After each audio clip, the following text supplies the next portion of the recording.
టాలీవుడ్ సినీ ఇండస్ట్రీలో వర్షం వంటి సినిమాలతో డైరెక్టర్ గా మంచి గుర్తింపు తెచ్చుకున్న శోభన్ తనయుడు సంతోష్ శోభన్ గురించి ప్రత్యేకంగా చెప్పాల్సిన అవసరం లేదు. ఏక్ మినీ కథ, పేపర్ బాయ్, మంచి రోజులు వచ్చే వంటి చిత్రాలతో ప్రేక్షకులను బాగా మెప్పించిన సంతోష్ శోభన్ తాజాగా నటిస్తున్న చిత్రం కళ్యాణం కమనీయం. ఇందులో ప్రియ భవానీ శంకర్ హీరోయిన్ గా నటిస్తుంది. ఇకపోతే తనదైన నటనతో ప్రేక్షకులను మెప్పిస్తూ దూసుకుపోతున్నారు ఈ కుర్ర హీరో. తాజాగా సినిమా ప్రమోషన్స్ లో పాల్గొన్న సంతోష్ శోభన్ ఎన్నో ఇంట్రెస్టింగ్ విషయాలను అభిమానులతో పంచుకోవడం జరిగింది. యూవీ కాన్సెప్ట్స్ నిర్మాణంలో అనిల్ కుమార్ ఆళ్ల దర్శకత్వంలో వస్తున్న ఈ సినిమా సంక్రాంతి పండుగ సందర్భంగా జనవరి 14వ తేదీన కళ్యాణం కమనీయం విడుదల కాబోతోంది. ఈ క్రమంలోనే చిత్ర విశేషాలతో పాటు సినిమాలో నటించిన అనుభవాలను కూడా హీరో సంతోష్ మీడియాతో తెలిపారు. సంతోష్ మాట్లాడుతూ, సంక్రాంతికి సినిమా విడుదల చేయాలనే నా కల ఈ చిత్రంతో తీరబోతుందని సంతోష్ వ్యక్తం చేశారు. ఈ సంక్రాంతి పండుగకు బిగ్ స్టార్ సినిమాలు కూడా విడుదలవుతున్నాయి. కోవిడ్ తర్వాత ఇది బిగ్ సంక్రాంతి ఫర్ టాలీవుడ్ అని అంటున్నారు.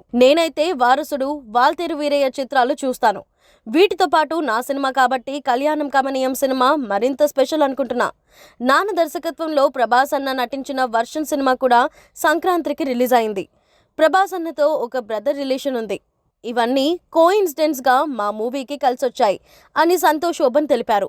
అలాగే నేను ఇప్పటి వరకు చేసిన సోషల్ కామెడీ మూవీస్లో నా పాత్ర రియాలిటీకి కొంత దూరంగా ఉంటాయి.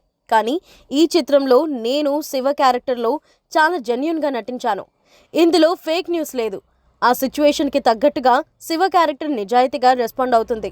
మనం బాగా నటిస్తున్నామని అప్రిసియేషన్ కోసం ప్రయత్నిస్తే ఆ నటనలో జెన్యూనిటీ పొందుతోంది. ఈ సినిమా ఒక మంచి ఎక్స్పీరియన్స్ ఇస్తుంది అంటూ తెలిపారు.